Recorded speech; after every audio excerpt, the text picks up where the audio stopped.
Hello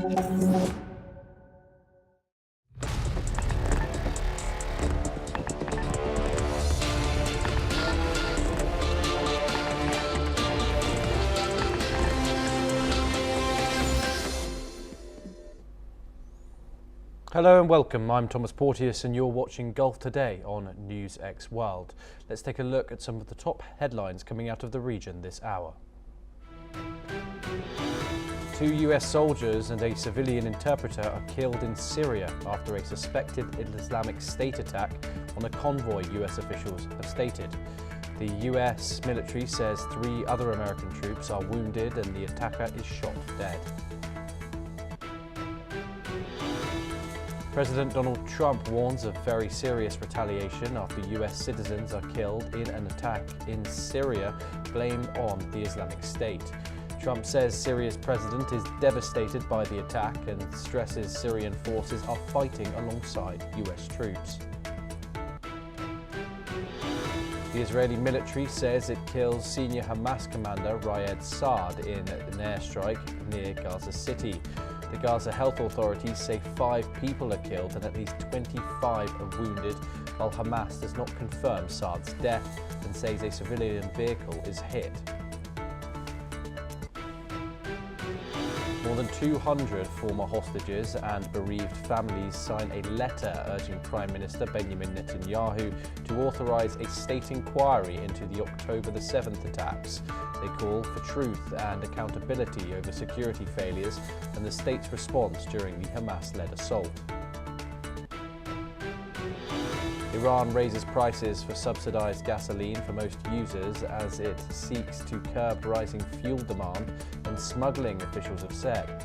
The higher rate applies to consumption above monthly quotas, while lower-priced fuel and taxi allowances remain in place. International rights groups condemn Iran's rearrest of Nobel Prize winner Narges Mohammadi and urge authorities to clarify her whereabouts. Her lawyer says Mohammadi is detained after speaking out over the suspicious death of a fellow rights lawyer in Mashhad. UN Secretary-General Antonio Guterres condemns a horrific drone attack on Bangladeshi peacekeepers in Sudan that kills 6 and wounds 6 others. Guterres warns such attacks may constitute war crimes and says those responsible must be held accountable. China's Foreign Minister Wang Yi says Beijing is ready to push its comprehensive strategic partnership with the United Arab Emirates to a higher level. Wang cites aligned development goals and strong economic complementarity during talks with the UAE's Foreign Minister.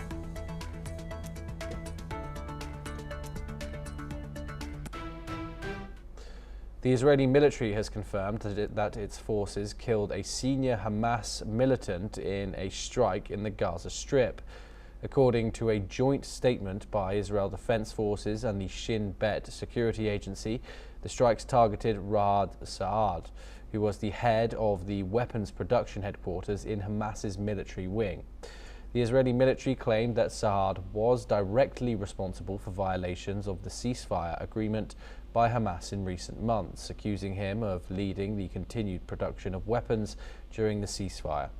Meanwhile, Israelis are rallying in Tel Aviv, with some demanding the Israeli government set up a state commission of inquiry to probe events of October the 7th. Protesters say that the Prime Minister Benjamin Netanyahu's government refuses to be held accountable for the October the 7th attacks and were protesting Netanyahu's wish to choose the members of the committee, claiming it will provide an unfair advantage. Many protesters were seen holding pictures of the last slain Israeli hostage, Ran Glivi, whose remains have not yet been retrieved from Gaza. Let's listen in to what some of the protesters had to say. It is against the government attempts to change the legal systems and turn Israel into what I would call empty democracy instead of liberal democracy where all the basic rights are being kept. This is a great danger, and the government has been trying for the last 3 years to do that, and I hope they will not succeed, and we are here to ensure that. Secondly is the investigation regarding the events that led to the 7th of October disaster. We feel that this is the duty of everybody to get thorough investigation, fair investigation, in order to prevent such disasters from rehappening. We are here tonight because of a government that is trying to silence us, because a government that is trying to run away from responsibility. And we are here with a public that is not intimidated, that returns week after week to say that we are fighting for our democracy. The public has a critical role in fighting for democracy and defending democracy. And here in Tel Aviv, we will not give up. We will never give up. We're now joined by Peter Baum, the editor of the Weekly Blitz, joining us live from London. Peter, thank you very much for joining us here on NewsX World. Peter, of course, a strike which has killed 5 people and injured 25 in the Gaza Strip. Is this a violation of the ceasefire? Good morning, Thomas. Very good to be with you again, and a privilege. Thank you very much. I've seen the footage of the strike that Israel has confirmed has killed the number 2 in the Hamas military operation. It was a convoy of 5 cars, and Israel and the convoy and the Israeli military struck the last car in which the terrorist, not the militant, Thomas, the terrorist was travelling. It probably is a violation of the ceasefire, but then again, there have been, since the ceasefire, numerous violations of the ceasefire on both sides, and all the analysts were expecting this. They still expect the ceasefire to hold, in inverted commas, but there have been numerous violations, and yes, to answer your question directly, it certainly is. Israel have been after this particular guy for about 4 years now, knowing his seniority within Hamas. And the information that I've had before coming onto this story from both my sources in Israel and in from Doha was that Saeed was the go-between between the Hamas terrorists stuck in the tunnels. If you remember, we were talking about that story for quite a few days a couple of weeks ago, and the story's gone dead. And the Hamas leadership currently based in Qatar. And it's clear that he has let down Hamas. He was supposed to be the guy that was going to negotiate the safety of those some 200 terrorists stuck in the tunnels, of which something like 130, it's estimated, have now been killed because of his incompetence. Now, in order for Israel to have successfully targeted Saeed, the information, the intelligence they received must have been first class, and it must have come from those within Hamas or in Gaza who were thoroughly sick and tired of this guy's duplicity and incompetence. Don't forget, I reiterate again, they've been after him for years. Yes. And the fact that he's emerged in a convoy of cars, the intelligence that Israel has, and I'm sure that the military have confirmed that it was him, must have been of the highest quality, but could have only have come from inside. So to answer your question, Thomas, definitely a breach of the ceasefire. We'll probably see more ceasefire violations, but nevertheless, the interested parties will still take the narrative that the ceasefire by and large is holding up, simply because we haven't had the kind of military confrontation that we had prior to the ceasefire. So the odd occasional skirmish, as this will be dusted down as, will be acceptable to the interested parties. Peter, of course, Hamas have said that this has only killed civilians so far. They haven't confirmed that Saad has been killed, something that of course they have done previously when you saw the likes of Yahya Sinwar, etc., killed by the Israeli army, of course. So we are waiting for that confirmation, if it is the case, from Hamas. I do want to move over now to domestics in Israel, where we've seen people line the streets once again, urging for the government to be held account, the current government, Netanyahu government, for the October the 7th attacks. Do you think that Benjamin Netanyahu continues to lose the public control of the domestic narrative? Of course, we've seen protests throughout the Gaza war, hundreds and hundreds of thousands of people lining the streets of Tel Aviv, and it is still continuing. You're absolutely correct, Thomas. And if there were an election today, it would be highly likely that Netanyahu, unless he was given the total support of what we in the West would call the far right, or the far right Orthodox community, would definitely lose the election. Now, because Israel is a democracy, people are free to protest in the way they are doing in Israel. But when it comes to national inquiries, and because Israel is a democracy, I would suggest to you, Thomas, and to your viewers and listeners, that whilst Netanyahu is in government, he will drag out the officially authorising an inquiry, while still giving those calling for it some crumbs of comfort to say it all in due time. And we've seen this in all democracies all over the world. Here in the United Kingdom, we're expecting an inquiry into the Pakistani rape gangs, for example. The current government don't want it, giving the victims the rhetoric that they need, that they will have it, but it will just drag out for years and years and years. And I expect, simply because Netanyahu is currently in power, and because Israel is a democracy, this is how democracy works. There will be protests. They will want an inquiry into October 7th, and quite rightly so.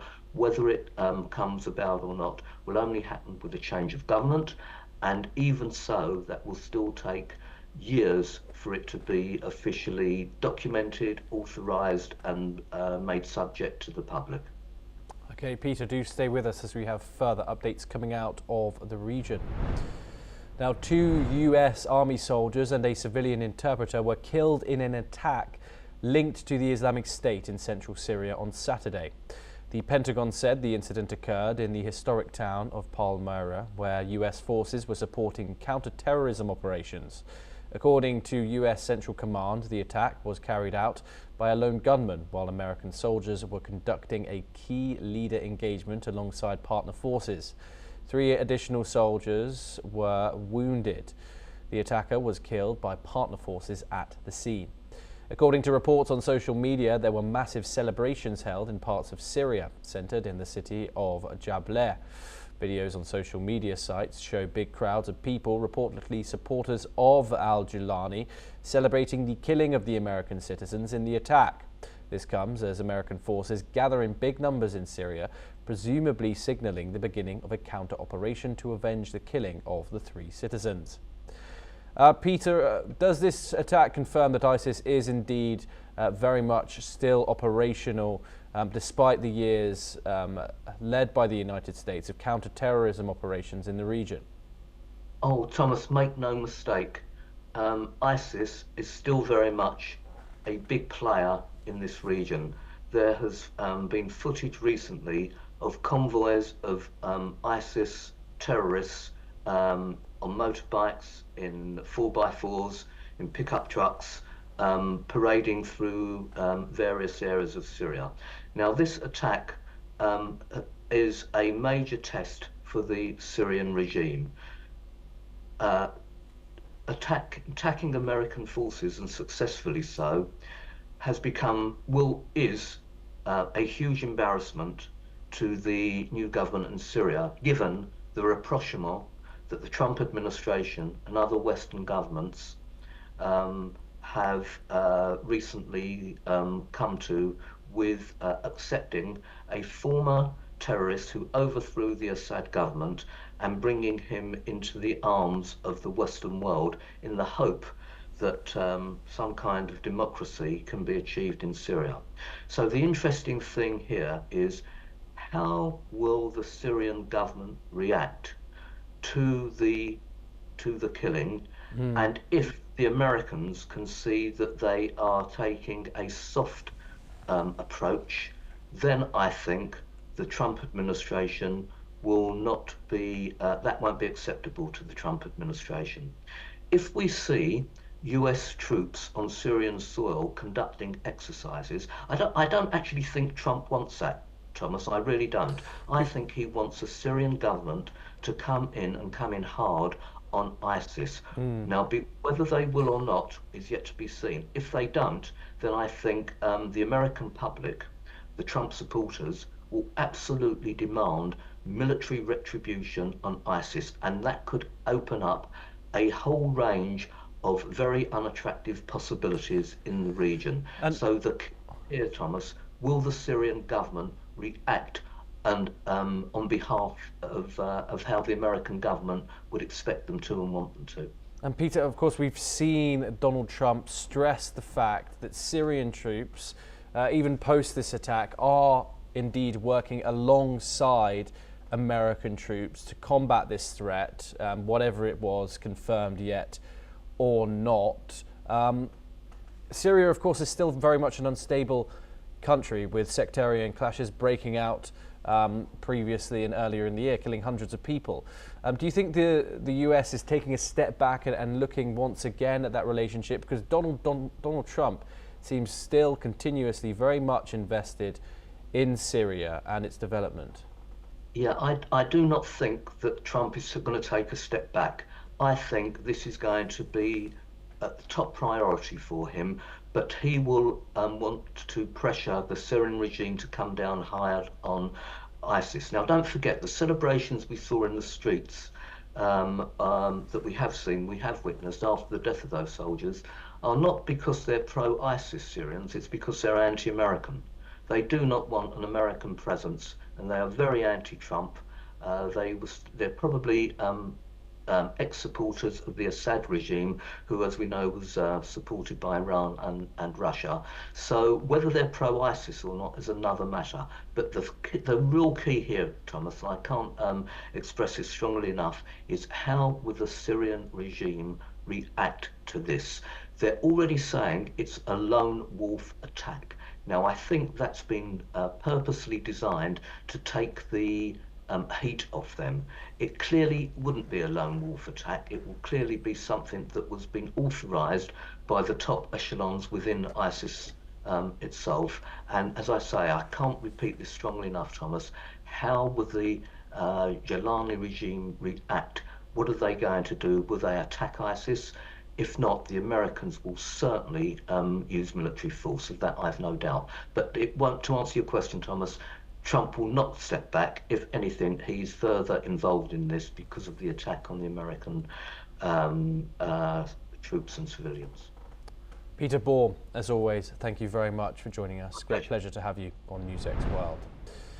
We now move on, and during a meeting with Khaled Khalifa al-Marabak, the UAE's President's Special Envoy to China, Chinese Foreign Minister Wang Yi says that China is willing to maintain high-level exchanges with the United Arab Emirates, deepen strategic mutual trust, implement the important consensus reached by the two heads of state, and advance cooperation across all fields so as to elevate the bilateral comprehensive strategic partnership to higher levels.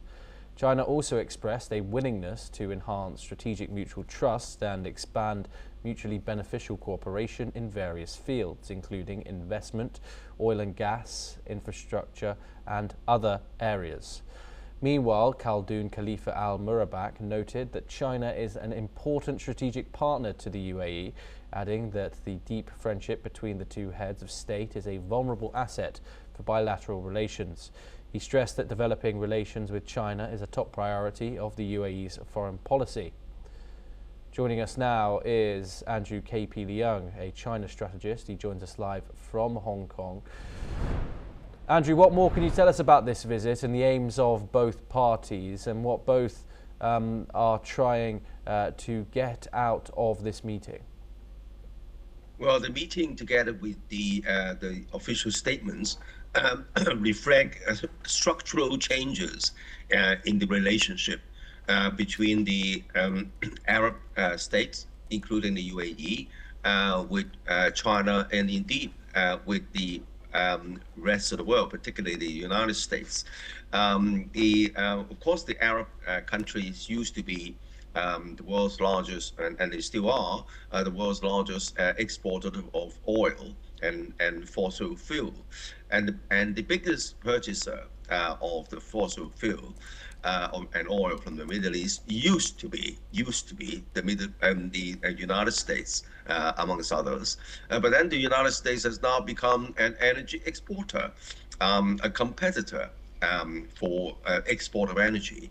But the biggest global customer has always remained to be China. And China, of course, very short of energy, and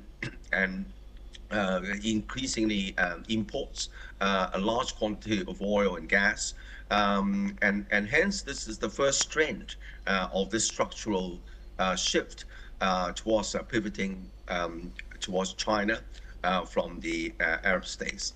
Secondly, the whole world is now weaning itself increasingly on dependence on fossil fuel because of climate change, shifting towards green energies, and hence you can see that in the Arab states they all have their national visions. In the UAE, you have Vision 2030, and Saudi Arabia, although 2030 or 32, they're all shifting towards less reliance on oil and gas. And pushing the economy towards high technology, innovation, green energies, and also working for a more equal society, bringing more benefits for their people.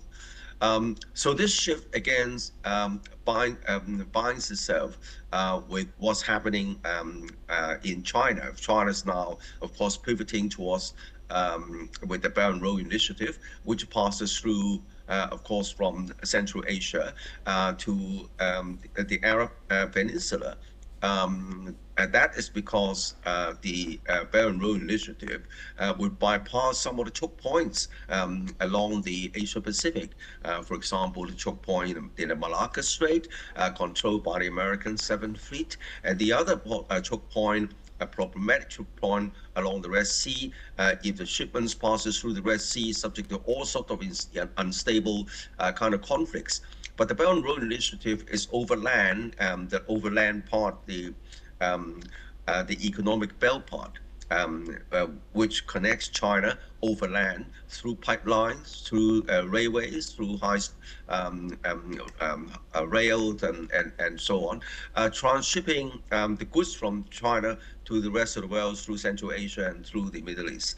And of course, with the growth of the internet economy, there's a lot of China businesses selling their goods at very competitive prices, which benefit the welfare of the people. And of course, China's capital is going out, investing countries in host countries, including those in the Middle East. And so these dynamics, another strand that binds the two countries closer together. The third strand is because the United States no longer dependent on Middle East oil, is just focusing on supporting Israel, and that in a way trying to bring a more stable environment, but shifting towards the interests of Israel and the United States, even at the expense of some of the demands. For example, the Palestinians' demand for statehood stalled because of Israel's opposition. And then, of course, there is another dynamic which is quite epical in the sense that both the UAE and also the Saudi Arabia, for example, and Iran used to be arch enemies over many centuries, and now through China's diplomacy, the Saudi Arabia and Iran have now reached a rapprochement together with other Arab states in the Saudi Arabia's neighborhood, including the UAE.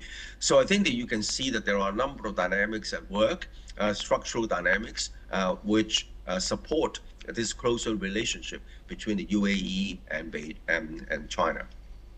Andrew KP Leung, thank you very much for joining us here on NewsX World. It's a pleasure to have you on the programme, as of course, always.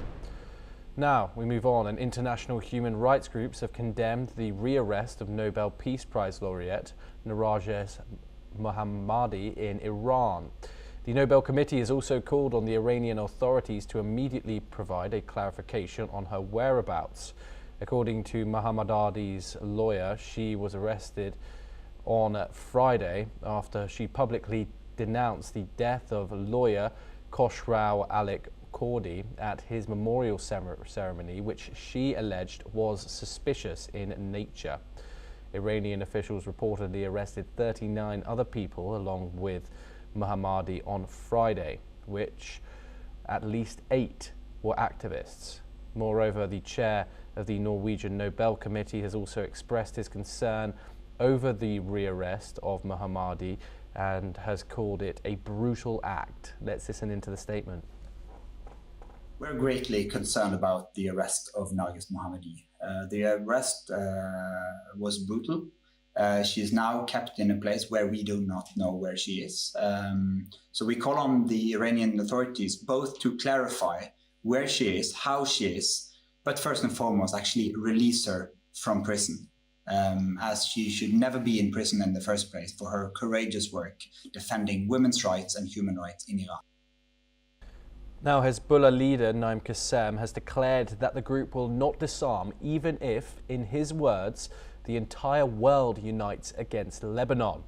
Qassem said Hezbollah remains prepared to defend itself should Israel launch another war against the group. His remarks come despite a ceasefire reached in November 2024, which was intended to end more than a year of hostilities between Israel and the Iran-backed proxy organization. However, the truce has failed to fully hold.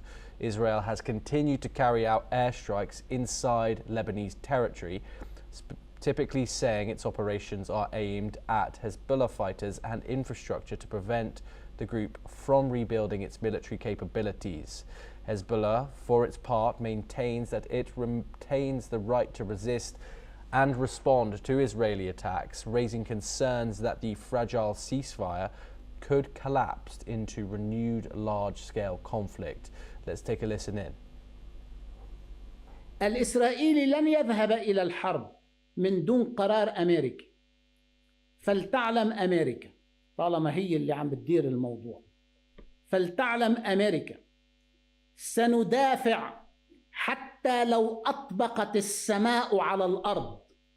لن ينزع السلاح تحقيقا لهدف إسرائيل ولو اجتمعت الدنيا بحربها على لبنان. Well, that's a wrap on Gulf Today. Keep watching NewsX World for more international news updates.